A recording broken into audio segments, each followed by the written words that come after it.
You're invited to imagine what's next. What the next view you wake up to will be. Where your next adventures will start from.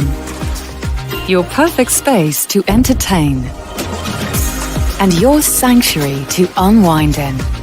As you begin to imagine your new place, we'll be here to help you find it. Because nothing compares to what's next. Sotheby'srealty.com.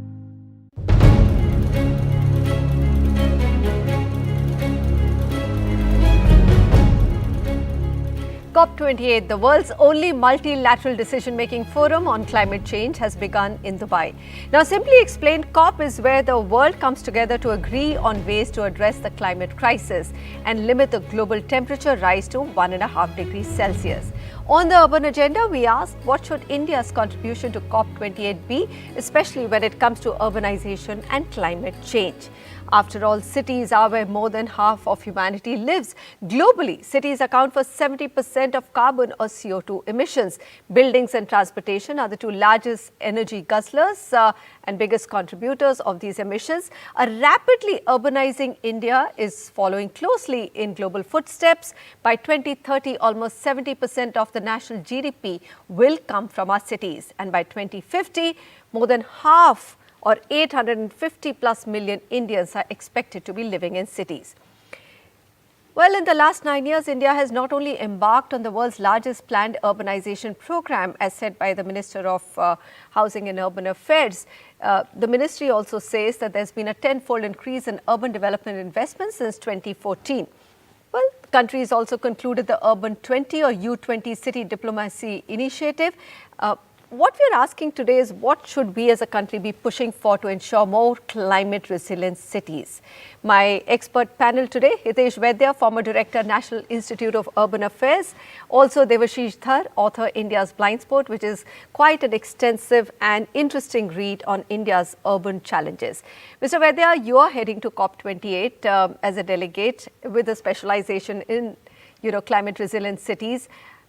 You're also taking along the U20 vision for sustainable cities. Tell us, how will this add value to COP28 negotiations on reducing carbon footprint specifically across cities of the world and in India? The 7 things which came up very clearly, and I think those should be the key points while India is going to talk about COP28. And these 7 things which were which came out was, let's first localize climate agendas. We have Paris Agreement, we have Sendai Framework, we have urban engagement. All of them are good, but how do you localize it? So it mainly came up with the action on the ground is the one of the key takeaway from the COP. Like while we talk about it, how do you convert dharma to the karma? I think that's where we need to work out. Second is sustainable urban planning came out across the thing, that while we are talking about climate action, unless we build in the legal instrument, which is our master plans, which is our bylaws, unless you build climate action in your master plans and planning instruments, nothing will work out. So action remains, and how do you improve your planning instruments? Third thing came out, because this is not a new thing. We have spoiled the world, and now we are retrofitting it. So retrofitting is much more challenging than actually building a new green build. Fourth thing came up, which I think yesterday also while we were talking separately, was finance. Where is the money coming from? How do you generate those money? Our cities do not have that much of funding. So how do you bring cities become themselves sufficient? We call it Atmanirbhar, but Atmanirbhar at a city level, how do you really work out on that? Second is, how do you really use the USP of city, the culture of city, to make it economic development? I think that's another area where we have neglected so far, and we need to really work on it. And lastly, I think the data and technologies which are going to be our ally. Mr. Vaidya, you've summed it up so nicely that I'm wondering now, what do I take up with Devashish as the big talking point? But, I think I'm going to stick to karma to dharma, right? Because that's exactly what everyone is speaking at a global level also, that, you have 80,000 delegates, you have 200 countries participating in COP28. When are those intentions going to turn into actionable items? And that's pretty much our cities in India. You may have spent tenfold since 2014. There is a national focus on cities. However, is it really translating to resilient cities on the ground? I think that's the big question. Devashish, you tell us, you worked at the Niti Aayog, you've written this excellent book.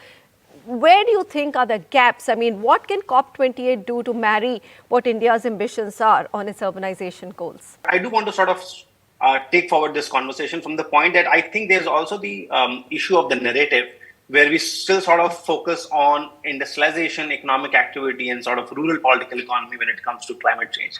But there's a whole bunch of activities that go on in the urban areas, and particularly climate change is at the nexus of land, mobility, buildings, and energy, right? And that's where you can do a whole lot of interventions there on that part. First is that. The second part that I would add to the 7 elements that Professor Vaidya said is about the whole issue of urban governance, because when you have to sort of localize and rather hyper-localize your interventions on climate change, it is very important that our cities are able to take that decision. So while it is one thing to say to the world that we need to sort of localize it, but I think our states need to sort of undertake this action on actually localizing it to devolution of power, and perhaps think about something like having interventions on climate change within the 12th schedule. But we have such an unfulfilled promise that it is too big to ask for. In terms of financing, I think India has made some really good progress on the municipal bonds. And I think if we continue to move on that path, I think we are looking to sort of unlocking a huge capital market instrument that will impose that market discipline on Indian cities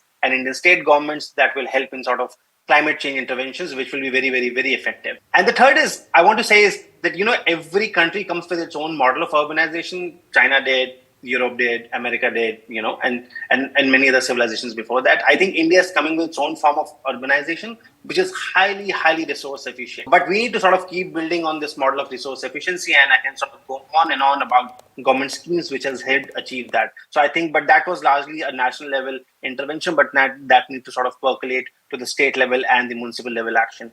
And lastly, I want to say is that we need to sort of expand that dialogue to include much more of the migrant population, urban poor, and women and children. So make the dialogue much more holistic. Okay, we basically summed it up, but I think let me just delve into one area and one aspect of how do you build infrastructure which is resilient? How do you have enough money as a developing country? And Dr. Vaidya, financing is very, very critical. Now, we know that there is a big gap between India's thoughts and the developed world. The carbon footprint and the big hole that we see in the environment is caused by the developed world. But when it comes to really the climate finance which was agreed upon during Paris Agreement, the interpretation of it has left much wanting. The monies are not flowing into India.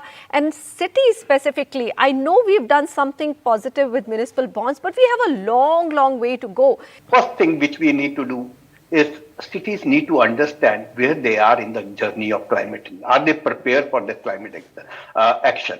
And that is what I think more than the money is the data, which is going to be the new oil, is important if we want to really unlock these pots of money. And that is the biggest challenge in the cities right now, rather than the funding of the projects. One of the area where ministry has done, and I think that was a great idea to work on it, was look at cities. Are they prepared for climate issues? And we looked at it again. We did not look at a climate is a big world. You can talk anything under the sky and it becomes a climate. What are the 5 or 6 areas where cities are really day-to-day struggling with the day-to-day issues? And these were urban planning and green cover. These were green building, as Devashish talked about. These were about energy efficiency. These were about mobility and air quality. These were about water and management and waste management. These are 5 or 6 areas where cities are struggling day-to-day function.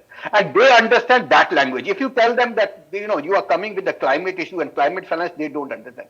So make them prepare for their roadmap. And, I think that is where we have. We have a national action climate plan. We have a state action climate plan. Why not we have a city action climate plan? So there has to be a grid. Then you know where your journey is, how you are trying to really move forward. Unless you have a roadmap where I go from X to Y, having a pot of money will not make any difference. I think those are the areas where we need to really start struggling. Municipal bond is one of the things, but I think more issue is how do we unlock, because unless you have a credit worthiness of a city, nobody will open the pots for you. Absolutely. And we may be able to negotiate anything at COP28, but finally the money flowing into a city totally depends on what you rightly said. What data do they have? Based on that data, have they planned out, have they broken their requirements into different areas, which is water, waste, transportation, etc. So then we come back to something which is very basic, Devashish, and we have discussed this before. It's been written time and again that, most of the cities in India do not even have a master plan. Forget master plan. They don't even have the data. Like, for example, we don't know where the drainage systems are. I don't think many of the cities, like you write in your book, even have a clear idea of the city's drainage system. And floods are going to become more and more frequent. Heavy rainfall is going to become more and more frequent. So tell me, how do we, everyone knows, because of the attention on urbanization, I think the gaps have been spoken about and talked about a lot. NUIA has worked under Dr. Vaidya fairly closely with MAWA as well to bring focus onto it. What is your recipe to translate it at local level? Do we need commissioners who are extremely committed, because we don't have a mayoral system? I don't really feel that that's clearly necessary.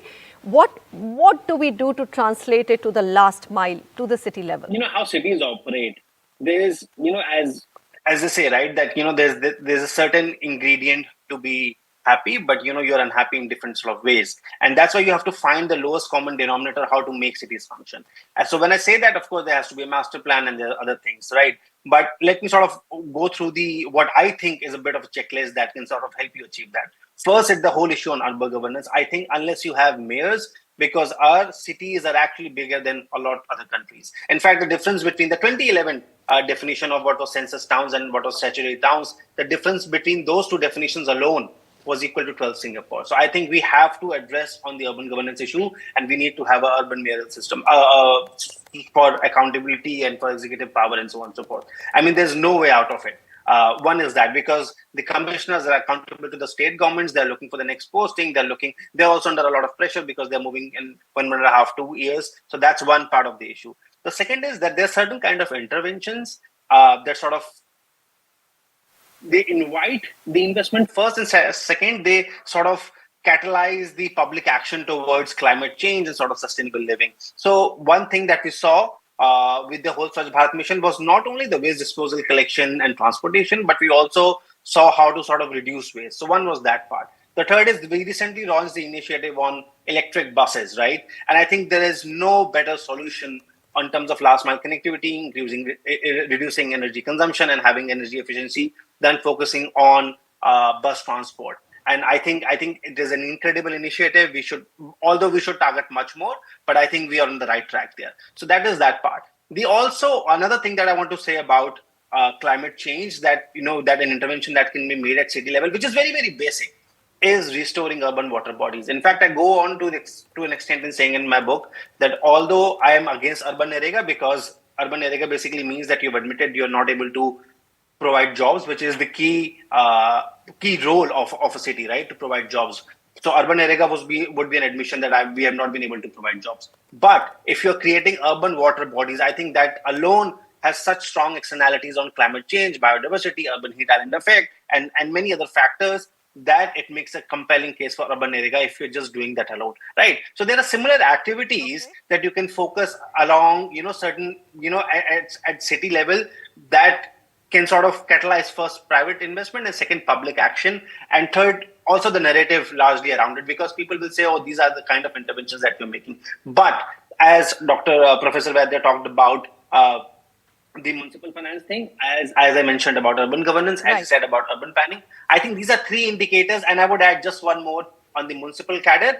Unless you have these four ingredients, you cannot really make the pot boil, so to speak, when in terms of achieving the taste on climate change. Right? Well, wow, that's an exhaustive list. But if I were to sum it up, all that I can say is that governance is key. Planning is another thing that we need to get right. And of course, translating national ambitions into local ambitions will happen if those two things absolutely come not just on paper, but in action. Professor Vaidya, all the very best. I hope you come back with some good news for the country, with some concrete, let's say, financing options for developed nations such as India to make all of this happen. Because even retrofitting of buildings, for example, we will need a lot more finance to flow in, right? So while we work from the bottom, I think from the top, from the developed nations, we need much more. And there's been a big criticism that there's not enough participation of youth at COP28. Having Devashish, we fixed that on the show. Thank you, gentlemen, for joining me today. Well, let's hope we get something right on mitigating carbon footprint of our cities and making them more resilient. After COP28, come back with more actionable ideas. The world has also just seen its hottest ever year in 2023, and the clock is truly ticking. When we come back, we also look at another crisis, climate crisis, which is rising air pollution, and we bring you an inspiring story of a citizen-led initiative which is working tirelessly to create green lungs in the National Capital Region.